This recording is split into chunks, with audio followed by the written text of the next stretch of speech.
flags. You know, I see red flags all the time. When this, a couple of days ago, they were talking about schools. There are politicians now. Although I think these politicians are influenced by Muslim lobbyists, but they're now discussing whether they should put the niqab on children in schools, and whether it would be okay to have that. To me, that's a red flag. Teaching 8-year-olds about having a period, 8-year-old boys about having periods, that's a red flag. So to me, I see these red flags pop up, you know what I mean, here and there and everywhere. And every time I see one, I go, ooh, this is another, you know what I mean. How many of these red flags are we going to get through, and we're going to keep passing them by and as if that they don't exist? Eventually, you know, these things are going to come to your doorstep. They're going to knock on your front door. They're going to come into your house. This is what's going to happen. Because I've seen it happen. It happens in Iran. It happened in my lifetime in front of my eyes.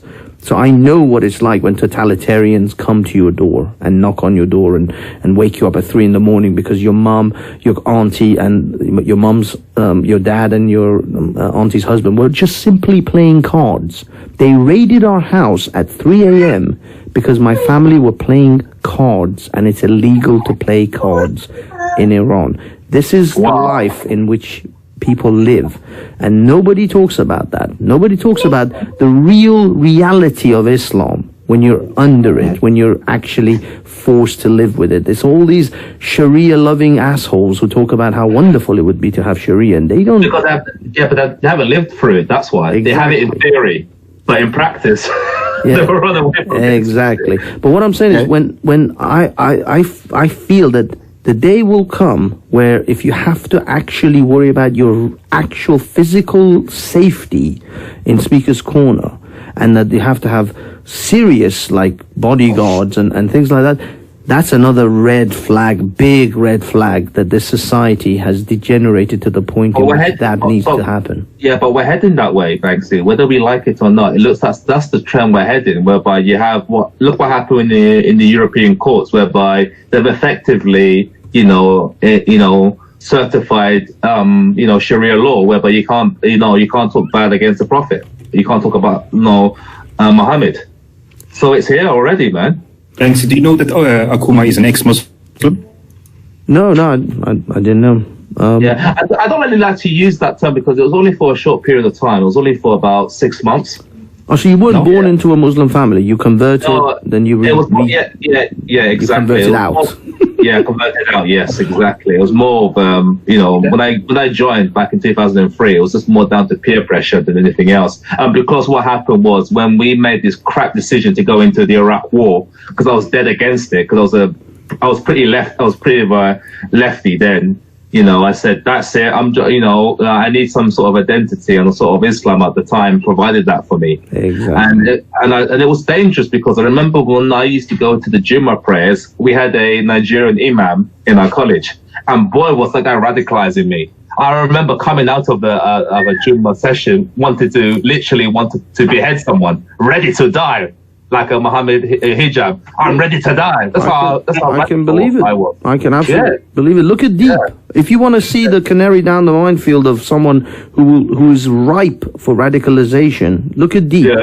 Look at the way he wants to prove himself to be a real Muslim in front of all the other Muslims. Is the Sikh guy? He's the Sikh. Yeah, he's the Sikh convert who is so desperate to prove himself to be a true Muslim, because he knows inside, he wasn't born a Muslim, so all the other Muslims are always going to have that over his head. He doesn't speak Arabic or read Arabic, so they're always going to have that over his head. And he hasn't even been circumcised, so he's definitely going to have that fucking hanging over his head. So he has all these shortcomings as a Muslim, quote unquote. Do you have to, if you convert, do you have to get circumcised? Is that their doctrine? To be honest with you, I don't know of any Muslim that hasn't been circumcised, but now I'm coming across in Speaker's Corner converts and stuff. I don't know. I honestly don't know. I don't know what the essential necessity is. Part of Islam, for sure, It definitely is, yeah. So I don't know whether you can be a Muslim, but eventually you're gonna have to work your way towards the chop, or yeah, I know. Especially imagine you're like 30-odd-year-old man, and you have to go there and have that. I mean, it's traumatic enough as a child. Believe me, I can tell you, because I was fully aware of what was going on.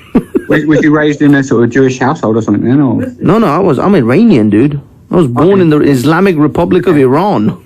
Okay, just your picture is so white. You know, it's such a typical white British kind of picture, isn't it? Oh, your voice is quite it's British. Avatar. I apologize, but I yeah. actually do look white as well. If you actually see me, Okay. you wouldn't think I Yeah. was from Iran. Cool. But yeah, no, I was born in Iran.